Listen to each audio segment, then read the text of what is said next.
Meanwhile, not everything is going well in Putin's kingdom. There are very serious problems, this time truly without any rumors, facing Ramzan Kadyrov. A number of reputable media outlets, in particular the Ukrainian outlet Ukrinform, citing the main intelligence directorate of the Ministry of Defense, have reported that dictator Ramzan Kadyrov's kidneys have completely failed. Kadyrov is currently in his private hospital, which is situated in the city of Grozny. Members of his family clan have already arrived at the hospital, apparently gathering there to be present and possibly hear the dying man's last words. At the same time, there is now an active search underway for a new dictator of Chechnya. The main contenders for the position are Kadyrov's eldest son, Akhmat Kadyrov, the current head of the Chechen government, Magomed Daudov, as well as the commander of the Akhmat Abti Special Unit, Alaudinov. 20-year-old Akhmat is currently serving as the acting deputy prime minister of the Chechen government, and most likely he was supposed to eventually take over his father's position. Since the year 2004, Kadyrov has been diagnosed with a severe form of pancreatic necrosis, a condition which has a mortality rate of about 80%. This disease is considered extremely dangerous and life-threatening. This is extremely bad news for the Kremlin. But by the way, it's worth noting that Putin has also disappeared. He has hardly been seen since his New Year's address. That video where he supposedly went out for Christmas and lit candles with participants of the criminal war in Ukraine could actually be what's called an information canned good, meaning it was recorded who knows when, most likely even before New Year's. Otherwise, Putin is actually no longer being shown at all. Where has Putin gone? Where did he disappear to? The Kremlin also showed a video conversation, supposedly with a boy. In fact, they showed the boy whom Putin was calling, but Putin himself was not shown. You could only hear his voice on the phone. The only question is, was it really Putin? And again, when was this recorded? In this video, Putin asks the boy how he liked visiting the submarine. In short, Putin has disappeared as well. And the most important question, why did this happen against the backdrop of American attacks on Russian oil tankers? How could this be connected? And obviously there is a connection. The fall of the Maduro regime. Putin hasn't commented on this in any way, even though this was his key and main ally in Latin America. That's what we see. Zero reaction. And moreover, he hasn't appeared. And no one has actually seen Putin in public for the past 10 days. All the videos that have been repeated again are so-called information preserves, pre-recorded by the Kremlin press service and released at the right moment. There have been a large number of investigations about this. By the way, against this backdrop, there was trolling from the UK Defense Minister John Healey, who, when asked by a journalist which world leader he would kidnap, answered unequivocally, Putin. I would take Vladimir Putin into custody, and I would hold him fully accountable for the war crimes he has committed, including those that I personally witnessed in Bucha during one of my very first visits to Ukraine, and for the abduction and forced deportation of Ukrainian children. The question of whether kidnapping Vladimir Putin was a possibility came up this week, and let me put it this way, it is obviously an intentional provocation. They even asked former President Donald Trump whether he had ever considered the possibility of kidnapping Vladimir Putin. To this, Trump gave an evasive answer, saying, I don't think there will be a need for that. But at the same time, he didn't exactly rule it out either. In addition, today was another notable and successful day for the Ukrainian Defense Forces. 3 offshore drilling rigs belonging to Lukoil were hit in the Caspian Sea. All of this is very significant and important, again, both from the perspective of military transit operations from Iran, where Shaheds and other weapons are transported from the territory of this Islamic State. Today, the Filonovsky, Korchagin, and Greifer drilling rigs were hit, which, among other things, are used by the Russian army for its own purposes. The extent of the damage is currently being clarified. But I will repeat once again, this happened 1,000 kilometers away, and the Caspian Sea has ceased to be an internal sea of Russia and other states. In short, it's almost as if they've very clearly shown that they can firmly grab you by the testicles at the most unexpected and surprising moment, and from as far away as the enemy allows, as much as the enemy allows. OSINT analysts carefully analyzed the precise geolocation of the Oreshnik strike in the Lviv region, and after a detailed assessment determined that the strike was not carried out on Strai, which is the largest gas storage facility in all of Europe, but instead targeted the Sknyliv airfield as well as the Lviv aircraft plant. As a result of this attack, the runways of the airfield were damaged, among other things. The airfield building and the parked automobiles were also significantly damaged. This was reported by OSINT researchers who carefully conducted the geolocation of the strike.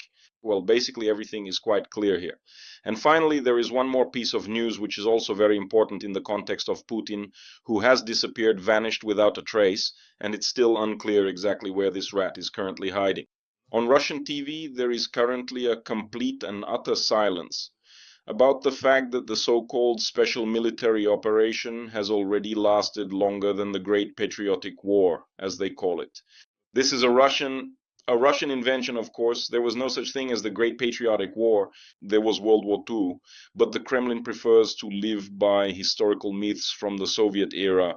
So there is a coordinated silence and ignoring of the topic.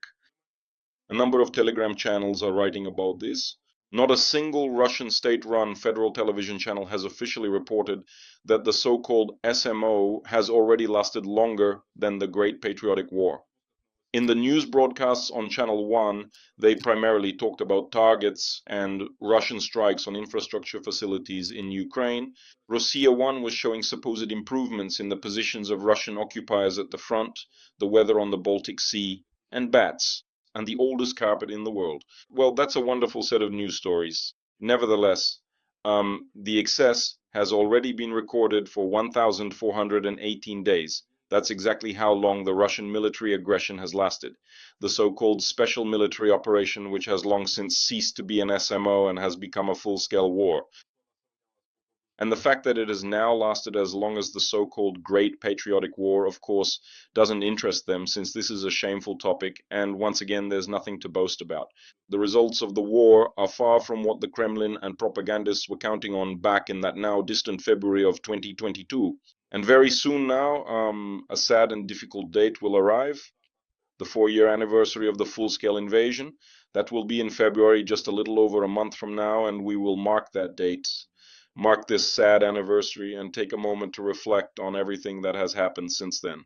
But it is a sad date not only for Ukrainians, but also for Russians and for the Kremlin, since they have still not achieved the goals they set. And at this rate, it seems they are heading toward their own defeat, just as Germany, which started World War II, eventually met its defeat, the country that started the war and ultimately lost it. And as we know, the Soviet Union, despite being part of the coalition of victors, ended the war with the worst outcome. The greatest loss in all of world history was suffered, and to this day the full extent remains unknown. It's clear that it wasn't the 20 million that Nikita Khrushchev spoke of. We're talking about numbers at least twice as high. The direct population losses of the then Soviet Union in that war, that's the result of Stalin's strategy: meat, meat, meat, and more meat. In fact, nothing has changed. They fight in exactly the same way as they did, for example, 80 years ago. By the way, speaking of Putin, Kadyrov disappeared, but Putin has vanished too. And this is really stirring up the internet right now. Well, first of all, there's this strange story with the congratulation with the color of the tie. There's a theory that it wasn't even a double or a triple or a udmurt, but that artificial intelligence wrote it and created this Putin avatar. And Putin is completely absent from the public sphere right now. You say Kadyrov is shown for a second and a half, 2 quick shots, 3 claps, and that's it. On Russian television, something completely bizarre aired. An absolutely mind-boggling story. A child in kindergarten seems to be talking to Putin via video call, but only Putin's voice is present on the call. They don't even show a live Putin. What is this about? Is it more plastic surgery, a bender, Russian, traditional, New Year's, or could there be something else behind this? Well, a bender doesn't fit at all, because Putin doesn't drink. And because of that, by the way, he's not a very good person, because a good person can't not drink. That's another matter. There could be different... Oh, in which particular soul, I must genuinely ask? I am truly, truly, deeply sorry. Of course, this is connected to several things at once. That is, first of all, it's plastic surgery, without a doubt, because lately he has been looking rather bad. On one hand, his face has been heavily retouched. And on the other hand, he has a lot of accumulated problems, because after all, he's an old man. That's why he has problems with his teeth. He has kidney problems. He has prostate problems. He's got problems with just about everything. No, for a man over 70, even in developed countries, though in developed countries they do not hide it. There they simply put someone in a clinic and the person says, yes, for a while I will be out of commission, so to speak, because I have some medical issues. But Putin can't show that. He's supposed to be eternal. He doesn't even wear glasses, for example, even though his eyesight is really bad. They print things for him in large letters, all that sort of thing, and so on. And he wears contact lenses to look younger, because he thinks that if he puts on glasses, people will say, that's it, he's an old man, and so on. Although when he walks, it's already obvious to everyone that he's an old man. In other words, his walk has been that of an old man for a long time now. That is, it's already been several years, like an old man on stilts. And we've discussed this with you more than once already. Yes. And how much more overgrown it was back then. I think, by the way, that it's not out of the question. Even some kind of, I was going to say, plastic surgery. And instead of Putin, it'll be Patrushev who comes out. And so they'll swap places, and Patrushev, on the contrary, will come out in Putin's place. Because, as you see, Valery Dmitrievich Solovey told us that Patrushev made a deal with Trump, gave up Venezuela, and so on. Although all of this is absolute nonsense. Yes, complete nonsense. By the way, Patrushev has also been gone for a long time. The very last time he was seen, he was giving Putin some kind of minor medal, and after that, Patrushev disappeared completely from the public eye. He hasn't even shown up at events where he's supposed to be present, like as an advisor on shipbuilding when they were launching some boats, submarines, and so on. So, of course, they have medical problems. Putin definitely does, without a doubt. Plus, he's a Sybarite. He actually doesn't really like to work, prefers to just relax. He wound up all these loose ends. I mean, after all, he was quite actively working from October to December. We saw him almost every day at some meeting or another. One particular day, he conspicuously puts on a standard supermarket worker's smock and then proceeds to meet with the high-ranking military officials. Subsequently, he travels to a different location where he delivers several important speeches articulating various significant points or other relevant statements. And then he tells you, well, I have to be there. Maybe for once he went somewhere to ski, but he can't go to Courchevel anymore. So he went somewhere else. He can't even go to Sochi, he's afraid. So maybe he went to the Urals, somewhere like that. Well, I guess we'll be seeing even less of him now because, let's be honest, phobias. He already had more than enough of them. But even more were added after the Venezuelan operation, which even the laziest person, unless they were the only one who didn't discuss it, but I want to discuss it. Did it add more fears for Putin? I think so, because Dima Medvedev, whom we've already mentioned, served as a vivid indicator. I can even quote for you what this perpetually drunk creature spewed out. Look, he said that after the events in Venezuela, he could imagine a similar scenario of a leader being seized in other countries, specifically Friedrich Merz. The abduction of that same neo-Nazi Merz could make for a great plot twist in this carnival-like series. At this point, there's little left that can surprise anyone. There's a certain degree of realism here, Berger and so on, and then he started throwing around threats mixed with insults. What do you think? Did the Kremlin even flinch at what happened in Caracas? Well, in particular, characters like Medvedev and Putin. I don't think they flinched in the sense that they might be kidnapped. Trump isn't planning to kidnap Putin. Why would he need to kidnap him?